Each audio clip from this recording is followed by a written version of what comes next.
Hello friends, welcome back. Polity का lecture 1 है, तो इसमें हम पढ़ते हैं।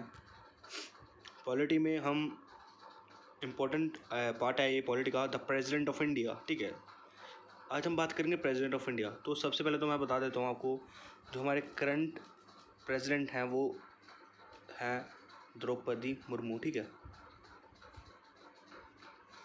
जो द्रौपदी मुर्मू हैं वो अब हमारी क्या है, करंट प्रेसिडेंट ऑफ इंडिया। ठीक है, तो सबसे इम्पोर्टेंट क्वेश्चन तो यही था कि who is the president of India now, तो वो हैं द्रौपदी मुर्मू। ठीक है, बट हम इसको पॉलिटी के रेफर में पढ़ेंगे, तो इसके बारे में आपको और डी में बताऊंगा, तो please watch the video till the end.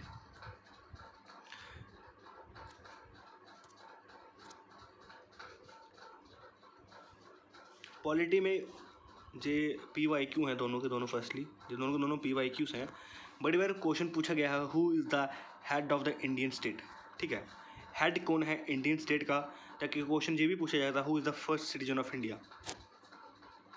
तो जो ये दो क्वेश्चन है, तो उसका राइट आंसर द प्रेसिडेंट। ठीक है, जो हमारे राष्ट्रपति होते हैं वही हेड होते हैं इंडियन स्टेट के, एंड वही फर्स्ट सिटीजन भी होते हैं इंडिया के। जो दोनों के दोनों एक PYQ से प्रीवियस ईयर क्वेश्चन है, तो पूछे गए हैं एग्जाम में, इसलिए मैंने आपको ये बता दिया इसके बारे में। ठीक है, एक और पता नहीं, जो प्रेसिडेंट होते हैं वो आपके हमेशा एक नॉमिनल हेड होते हैं। ठीक है, नॉमिनल हेड। ठीक है, आपको पता होना चाहिए कुछ पावर रियल्स होती हैं, रियल पावर होती हैं, नॉमिनल पावर होती है। ठीक है, जो पावर्स होती हैं रियल, जो इंडिया का जो सिस्टम है, आपको पता है इंडिया में पार्लियामेंट्री सिस्टम होता है। ठीक है, उसमें जो पावर्स होती है ना, मोस्टली सुप्रीम, सबसे ज़्यादा सुप्रीम कौन होता है, आपके PM सुप्रीम होते हैं। ठीक है, बट वही इनके पास रियल पावर्स होती हैं, इनके पास नॉमिनल पावर होती है। किसके पास, प्रेसिडेंट के पास। ठीक है, प्रेसिडेंट कुछ भी करेंगे, then on the recommendation of prime minister ने उनको कुछ करने के लिए बोला तो वो करेंगे। जैसे अगर हम बात करते हैं काउंसिल ऑफ मिनिस्टर्स। ठीक है, काउंसिल ऑफ मिनिस्टर्स को कौन अपॉइंट करता है, ओबियसली प्रेसिडेंट करते हैं। वो आपको पता होना चाहिए कि काउंसिल ऑफ मिनिस्टर को प्रेसिडेंट अपॉइंट करते हैं, बट प्रेसिडेंट को कौन बोलते हैं कि भाई उन बंदों को आपको अपॉइंट करना है। वो बेसिकली आपके जो हमारे जो प्रधानमंत्री होते हैं, जो कि नरेंद्र मोदी हैं राइट नाउ, तो वो उनको रिकमेंड करेंगे कि आपको जो पर्सन्स हैं उनको अपॉइंट करना है एज कैबिनेट मिनिस्टर और काउंसिल ऑफ मिनिस्टर्स का उसको पार्ट बनाना है। ठीक है, अब हम इसका बात करते हैं थोड़ा सा बेसिक से हम स्टार्ट कर रहे हैं। ये दोनों आप प्लीज़ नोट कर लेना। बेसिक्स ये है कि अब ये प्रेसिडेंट के बारे में कॉन्स्टिट्यूशन में बताया गया है। अब ओबियसली आपको पता होगा, कॉन्स्टिट्यूशन है संविधान, जिसमें प्रीएम्बल है, पार्ट्स होते हैं, शेड्यूल होते हैं, वो हम फिर स्टार्ट में कहीं पढ़ेंगे। बट आज हम बात करें प्रेसिडेंट के बारे में, कहाँ मेंशन किया गया है। बड़ी बार पूछा जाता है कि which part of the Indian constitution deal with president, कि जब पूछ लेगा इन विच पार्ट प्रेसिडेंट के बारे में मेंशन किया गया है, वो है पार्ट 5। ठीक है, पार्ट्स के बारे में हम पढ़ेंगे। फर्स्ट पार्ट में आपको पता है यूनियन आता है, टेरिटरी आ जाती है। सेकंड में सिटीजनशिप, थर्ड में आपके फंडामेंटल राइट्स होते हैं, फोर्थ में आपके DPSP, फिफ्थ जो फोर्थ A है वो बेसिकली आपका फंडामेंटल ड्यूटीज़ है। एंड जो फिफ्थ पार्ट है ना, फिफ्थ पार्ट इंडियन कॉन्स्टिट्यूशन का, वही डील करता है जूनियर गवर्नमेंट के साथ। ठीक है, और हम इसका अगर फर्दर सब डिवीज़न करेंगे तो वो आता है, उसका जो फर्स्ट पार्ट है, जो फर्स्ट सब पार्ट है, उसमें आता है आर्टिकल 52 से लेकर आर्टिकल 78। ठीक है, जिसमें आपके जूनियर एग्जीक्यूटिव आता है। जूनियर एग्जीक्यूटिव आके सबसे पहले हम बात करते हैं प्रेसिडेंट, जो हम पढ़ रहे हैं। ठीक है, देन आ जाता है वाइस प्रेसिडेंट, देन आता है प्राइम मिनिस्टर, देन आ जाता है आपका attorney general of India, then आपके काउंसिल ऑफ मिनिस्टर। ठीक है, ये आप सबका पार्ट है। किस चीज़ का पार्ट है, ये जूनियर एग्जीक्यूटिव का पार्ट है। ठीक है, ये आप सबको इतना पता होना चाहिए। एंड हाँ, इसका 52 से लेकर 78 तक जूनियर एग्जीक्यूटिव है, जो डील करता है। आपका पूछ लेगा कि जूनियर एग्जीक्यूटिव में क्या क्या इंक्लूड होता है, तो आप नोट कर लो कि जूनियर एग्जीक्यूटिव में कौन कौन आता है। प्रेसिडेंट आता है, वाइस प्रेसिडेंट आता है, प्राइम मिनिस्टर आते हैं, काउंसिल ऑफ मिनिस्टर आ जाती है, लास्ट अटॉर्नी जनरल आ जाता है। ठीक है, हाँ, इतना आपको पता होना चाहिए। ओके, अब हम इंपॉर्टेंट आर्टिकल पढ़ लेते हैं। तो आर्टिकल 52 कहता है there shall be president of India, इसलिए हमारे देश का एक राष्ट्रपति है। वो कौन सा आर्टिकल कहता है कि there shall be president of India, article number 52 कहता है कि इंडिया का एक राष्ट्रपति होना चाहिए, जो कि कौन है, द्रौपदी मुर्मू। आप मुझे बताओगे फर्स्ट प्रेसिडेंट कौन था इंडिया का, फर्स्ट प्रेसिडेंट कौन था इंडिपेंडेंट इंडिया का, या इंडिया का, वो आप मुझे बताओगे। ठीक है, नेक्स्ट हम बात करते हैं, नेक्स्ट पूछ लेता है आर्टिकल नंबर 53। ये दो आर्टिकल है बहुत इंपॉर्टेंट है। ठीक है, इनके बारे में आपको पता होना चाहिए। तो जो आर्टिकल नंबर 53 है वो कहता है जो भी एग्जीक्यूटिव पावर्स होंगी, देखो एक होती है लेजिस्लेटिव पावर। लेजिस्लेटिव पावर्स का होता है जिसमें उन्होंने लॉ बनाने होते हैं, ठीक है। लेजिस्लेटिव का क्या काम होता है? लॉ बनाना। पार्लियामेंट का क्या काम है? Making law. देखो अभी पार्लियामेंट लॉ बना देगी, ठीक है, पार्लियामेंट का क्या काम है? Law banana. बट जो एग्जीक्यूटिव होता है, एग्जीक्यूटिव का क्या काम होता है? एग्जीक्यूटिव का काम होता है कि एग्जीक्यूटिव आपकी एनफोर्सिंग एजेंसी होती है, ठीक है, किसी चीज़ को इन्फोर्स करना, ठीक है। अभी पार्लियामेंट का काम है लॉ बनाना, वो लॉ बनाएंगे, बट उसको इन्फोर्स कौन करेगा, उसको लागू कौन करेगा? वो होता है एग्जीक्यूटिव्स। जो हमारे एग्जीक्यूटिव्स होती है उनके पास ये पावर होती है। तो कहता है जो भी एग्जीक्यूटिव पावर्स होती हैं यूनियन की, मीन्स इंडिया की, वो किसके पास होंगी? प्राइम, जो हमारे राष्ट्रपति हैं वो डायरेक्टली और इनडायरेक्टली वही एक्सरसाइज करेंगे, ठीक है। तो जो भी एग्जीक्यूटिव पावर्स होंगी हमारी यूनियन की, वो कौन डील करेगा? प्रेसिडेंट डील करेंगे, या वो इनडायरेक्टली कोई और भी कर सकता है उनकी जगह, जिसको वो अपॉइंट करेंगे, ठीक है। आर्टिकल 52 हो गया।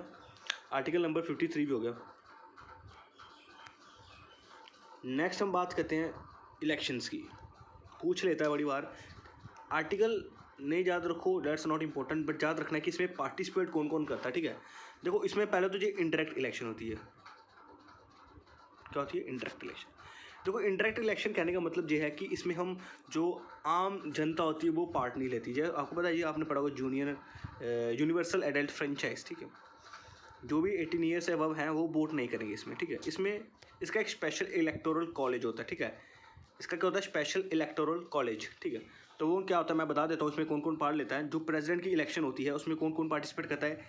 Most important, elected members of Lok Sabha, याद रखना, elected members of Lok Sabha, Rajya Sabha, state assembly and state assembly of Delhi and Pondicherry. कौन कौन पार्ट लेता है? The president is elected by the elected members. Please friends इसको नोट कर लेना कि कौन कौन पार्टिसिपेट करता है जब प्रेसिडेंट की इलेक्शन होती है। एंड फर्स्टली वो तो एक इनडायरेक्ट इलेक्शन होती है। एंड कौन कौन पार्ट लेता है उसमें? जो भी इलेक्टेड मेंबर्स होंगे, किसके? लोकसभा के, राज्यसभा के, स्टेट असेंबली होती है, एंड जो स्टेट असेंबली होगी दिल्ली एंड पौंडीचेरी की, वो इसमें पार्टिसिपेट लेते हैं।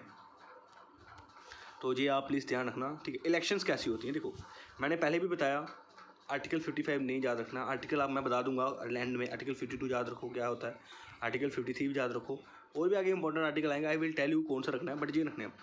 इसमें देखो इलेक्शंस कैसी होती हैं। इलेक्शन इनडायरेक्टली होती है। मैंने पहले बोला कि इसमें आप पार्ट नहीं लेते। इसमें ओनली जो इलेक्टोरल कॉलेज के जो मेंबर होंगे, जो कि एक इलेक्टेड मेंबर्स होते हैं लोकसभा के, राज्यसभा के, वही इसमें पार्टिसिपेट करते हैं, ठीक है। तो इलेक्शन होती कैसी है? इलेक्शन में कौन सा मेथड यूज़ करते हैं? System of proportional representations. कौन सा? तो ये आपको पूरा याद रखना है कि इलेक्शंस कैसी होती हैं प्रेसिडेंट की, by means of single transferable vote. Methods होते हैं इलेक्शंस के, ठीक है। एक तो टेरिटोरियल रिप्रेजेंटेशन होती है। लोकसभा में इलेक्शंस कैसी होती हैं? लोकसभा में क्या होता है? टेरिटोरियल रिप्रेजेंटेशन होती है, ठीक है। उसमें हम वो डायरेक्ट इलेक्शन होती है। जो लोकसभा के जब मेंबर्स को चुने जाते हैं वो एक डायरेक्ट इलेक्शन होती है, बट जो प्रेसिडेंट को जो कहते हैं वो इंडायरेक्ट इलेक्शन होती है। और कौन सा सिस्टम यूज़ करता है उसमें? System of proportional representation by means of single transferable vote. तो ये लाइन आपको याद ही रखना पड़ेगा, ठीक है। अब मैं इसको इतना डीप में नहीं बताऊंगा आपको। जस्ट जेके एसएसबी के लिए आप प्रिपरेशन कर रहे हैं, जेके पीएससी के लिए आपको फ्रेंड्स ज़्यादा डीप में जाने की ज़रूरत नहीं है। सिर्फ आपको पता होना चाहिए कि इलेक्शन कैसी होती हैं। तो सिंपली मैं ये नहीं कह रहा कि जेके एसएसबी का एग्जाम ईजी आता है, बट आपको जस्ट एक पता होना चाहिए कि इलेक्शन का कौन सा मेथड है। तो वो होता है system of proportional representation by means of single transferable vote. हाँ, आर्टिकल 56 कहता है द टर्म ऑफ प्रेसिडेंट कितनी होती है? टर्म 5 साल होती है, ठीक है। जब भी राष्ट्रपति बनते हैं वो 5 साल के लिए बनते हैं, 5 ईयर्स के लिए। तो टर्म कितने साल की होती है? 5 years from the date on which the president entered office. जिस दिन वो प्रेसिडेंट एंटर करेगा ऑफिस में, देन उसका टाइम पीरियड शुरू हो जाएगा, और देन फ्रॉम दैट डे से लेके वो 5 ईयर्स तक हमारे राष्ट्रपति रहेंगे। तो अगर उनको रिज़ाइन भी करना हो, रिज़ाइन होता है कि अगर उनको लीव छोड़ना हो, जो भी उनका पोस्ट मिला है, तो वो वाइस प्रेसिडेंट को लिखेंगे। फ्रेंड्स जी मैं जो बता रहा हूँ जी ऑल पॉइंट्स आर इंपॉर्टेंट। इसको नोटबुक में नोट करें एंड ज़्यादा से ज़्यादा इसका रिवीजन करें, देन यू कैन रिमेंबर।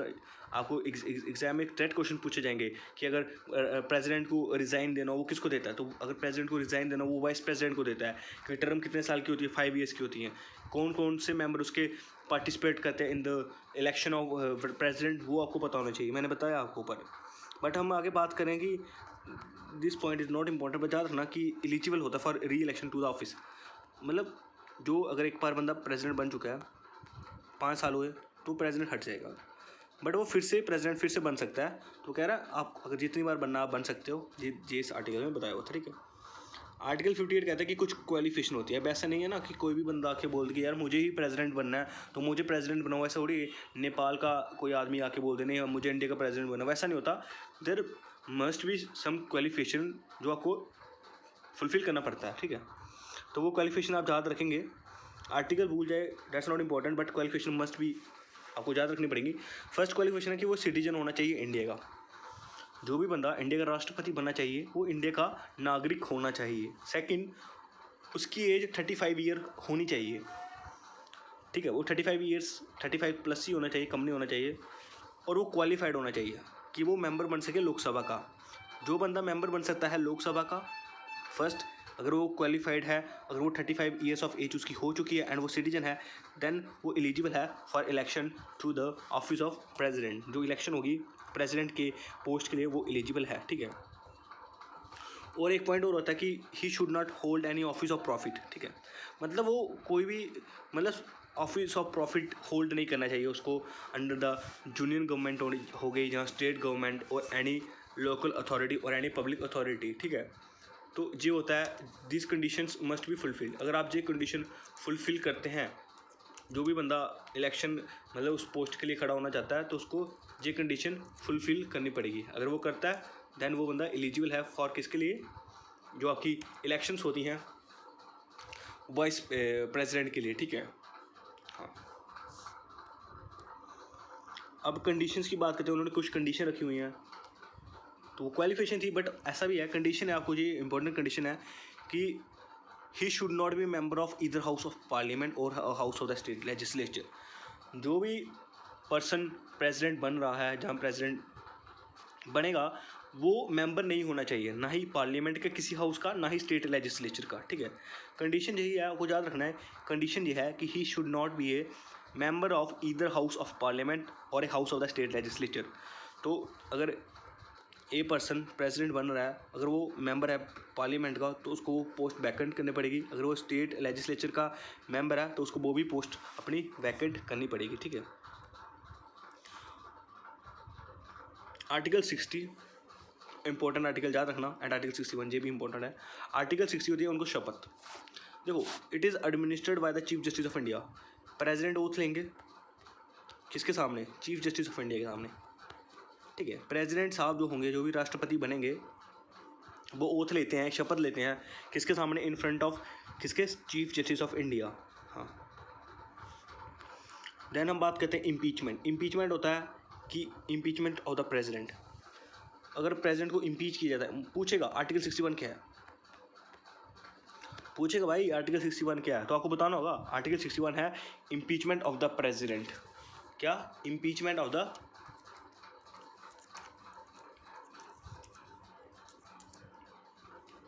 तो जो आपका आर्टिकल नंबर 61 है वो आपका इसमें है इम्पीचमेंट ऑफ द प्रेसिडेंट, ठीक है।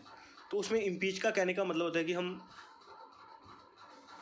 प्रेसिडेंट के ऊपर चार्ज लगाएंगे कि लाइक उन्होंने अगर वायलेशन किया है कॉन्स्टिट्यूशन का, तो वो प्रोसेस हम इनिशिएट कर सकते हैं, उसको हम बोलते हैं इम्पीचमेंट ऑफ द प्रेसिडेंट, ठीक है। अगर प्रेसिडेंट वायलेशन करते हैं इंडियन कॉन्स्टिट्यूशन का तो देन इम्पीचमेंट प्रोसेस उनके खिलाफ लगे शुरू होगा। अगर वो इम्पीचमेंट प्रोसेस जो अगर उन्होंने सच में वायलेट किया होगा देन उनको रिमूव किया जाएगा from the post of the president. और ये एक लेंथी प्रोसेस होता है। इसमें पहले तो आप लोकसभा या राज्यसभा में कहीं भी ये इनिशिएट कर सकते हैं, देन आपको स्पेशल मेजोरिटी से पास करना पड़ेगा। अगर बोथ हाउस स्पेशल मेजोरिटी के साथ पास करते हैं देन प्रेसिडेंट को रिमूव किया जाएगा from the post on the ground जी पूछ लेगा on which ground impeachment process is initiated, कि कौन से ग्राउंड्स पे इम्पीचमेंट प्रोसेस को इनिशिएट किया जाता है। वो था एक ही रीज़न है, वो था वायलेशन ऑफ द कॉन्स्टिट्यूशन। अगर वो संविधान का वायलेट करते हैं, संविधान को मतलब संविधान के प्रति कुछ भी वायलेशन होगा तो देन वो उनके खिलाफ इम्पीचमेंट प्रोसेस को इनिशिएट किया जाएगा from either house of the parliament. Next हम बात करें वैकेंसी। तो वैकेंसी कब होती है भाई प्रेसिडेंट की। देखो, वैकेंसी कब बनेगी, या तो एक्सपायरी, लाइक अगर 5 साल की टर्म थी, अगर बंदा सपोज एक पर्सन 1 तारीख को प्रेसिडेंट बना, 5 साल बाद उसका टर्म ख़त्म हो गया, तो देन ओबियसली वैकेंसी हो जाएगी, क्योंकि वो 5 साल के लिए रहता ना तब। फर्स्ट। सेकंड, रेजिग्नेशन, वो रेजिग्नेशन दे दे, किसको देता है? वाइस प्रेसिडेंट को, रिज़ाइन कर दे। थर्ड, इम्पीचमेंट प्रोसेस अगर सक्सेसफुल हो जाता है, इम्पीचमेंट प्रोसेस अगर हो जाता है देन, हाँ, एंड लास्ट होता है डेथ। अगर उनकी डेथ हो जाए तब भी ये हो सकता है कि वैकेंसी बन जाती है कोर्ट में, ठीक है। नेक्स्ट हम बात करते हैं